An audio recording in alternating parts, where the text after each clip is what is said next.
All right, welcome back to the channel. It's your boy Fanon, and in this video, we're going to be in a 168-pound division where one of the biggest and the best fights, not the biggest, but one of the best fights in boxing that can be made is actually going to be made, and that is David Benavidez and Caleb Plant. Unfortunately, there are now accusations, or insinuations is probably better, out there about David Benavidez heading into the fight, which does not look good for anybody.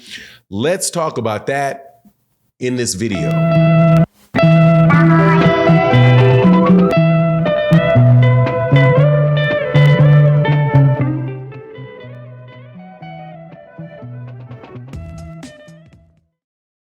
All right, welcome back to the channel. It's your boy Fanon, and in this video, we're going to be in the 168-pound division where major insinuations have been laid out there about David Benavidez ahead of his fight with Caleb Plant.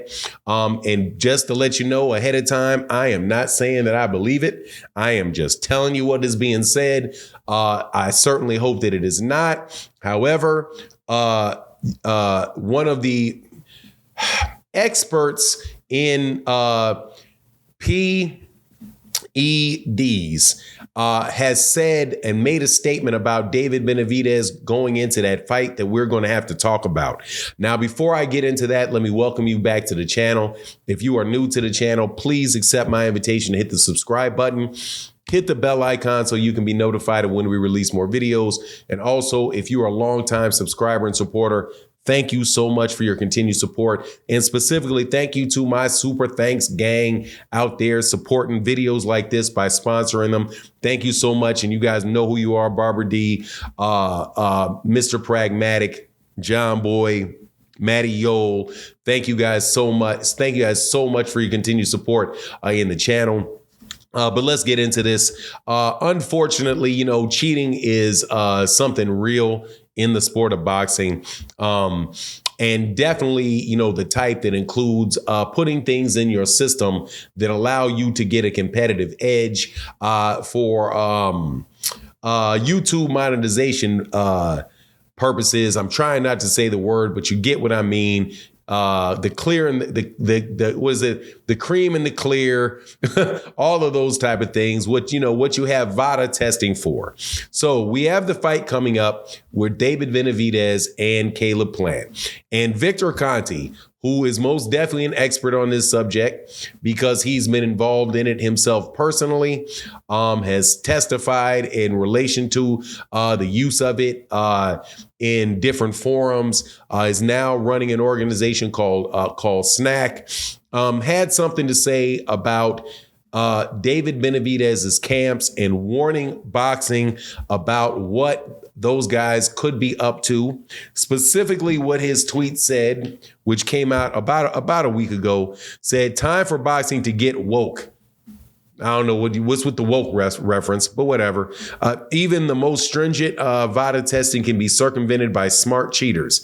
Be aware, Mimo, Guru Science Heredia, is in camp with Benavidez 300, or David Benavidez, versus Sweet Hands Plant on March 25th. Substances like IGF-1, LR3 are powerful and undetectable. Now, I got that note from my guy, Fahim Sator, who asked me for my thoughts. So I am going to do that. Shout out to you, Fahim. Thank you for always being a supporter of the channel. Look, here's my thing. Unfortunately, there is obviously a lot of cheating that goes on in boxing. And unfortunately, the only official way to know about it is if they test positive and everybody finds out about it, right? However, even now, right, when people test positive and you find it out, boxing has become less and less willing to do anything about it. More and more willing to find any reason to let somebody off the hook for doing it and act as if it never has taken place, right? So first, as far as David Benavidez goes, I don't know whether or not David Benavidez is on that or David Benavidez is not on it. I have no idea, right? Because he to date has not popped dirty.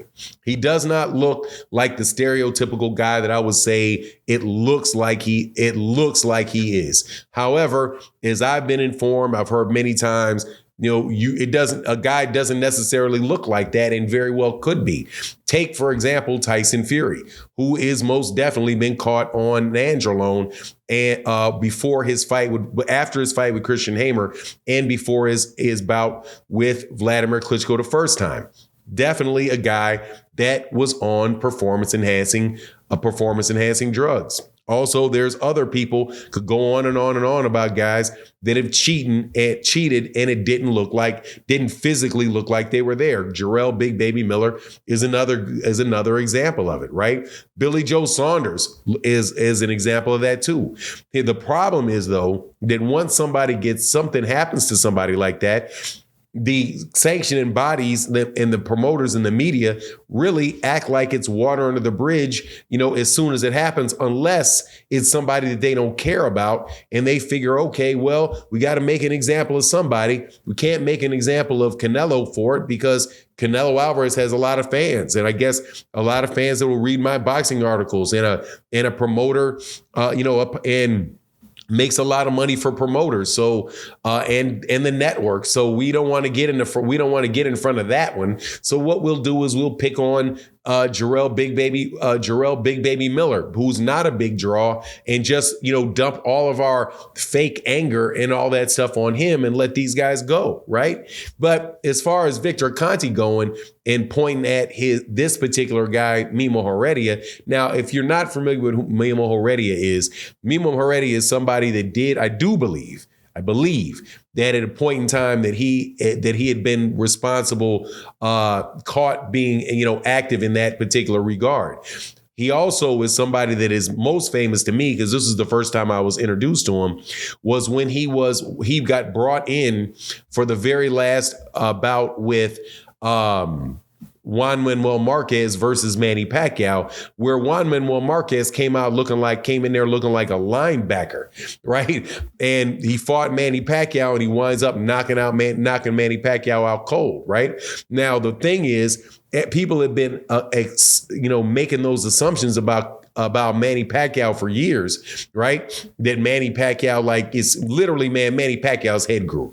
You go look at early pictures of early pictures of Manny Pacquiao and what his head looked like, and look what his head looked like in his last, up until recently. Like, he literally just, his head is like the man grew muscles in his temples, but whole lot of people were suspecting that he was engaging in that. So Juan Manuel Marquez goes to get a guy in Mimo Heredia, and boom, all of a sudden, man, he looked big and strong, and winds up sleeping Manny Pacquiao in just in an amazing way, fat face first, flat on his face. Absolutely crazy. So as far as Mimo Heredia, do not know what he's doing with David Benavidez. I know he has the capability to do that, but there's also a lot of other people that have a capability to do it. At the end of the day, you really can't do anything or say anything about somebody until they get caught doing it. And when they get caught, you can go, hindsight is 2020, and look at what was going bad. And you should do hindsight is 2020 and assume that they were doing it before. And I'm going to be somebody that is going to assume that they're going to do it after, even in the face of the mainstream media acting like, it never took place. Specifically in the case of Canelo Alvarez, which to me is like, come on, man, between him that happening to him and him not fighting, being super, super selective, man, I don't want to hear none of these mainstream media dudes talk about what's bad for boxing. Y'all are bad for boxing because you guys allow these guys to get away with this and give them a pass because of their relationships with certain promoters and your hope to get access to them so that you can get your name bigger amongst their fan base, and completely ignore what they're doing, both as far as the subject that we're talking about and not fighting fighters. So, at the end of the day, Fahim, that's my thoughts on the matter. I'm not going to put that on David Benavidez any more than I'm going to put it on anybody else going into it. But if it winds up that he gets caught, hey man, it's going to be what it's going to be. It's going to tarnish everything he did before and everything he does after. Anyway, though, that's my thought on the process on the subject. Also, let me say, I don't doubt in whatsoever that this statement by Victor Conte has something to do with the rivalry that he has with Mimo Heredia, since they're both pretty much in the same area. But anyway, that's my take on the matter. You let me know what you think in the comment section. And with that, I'm out. Deuces.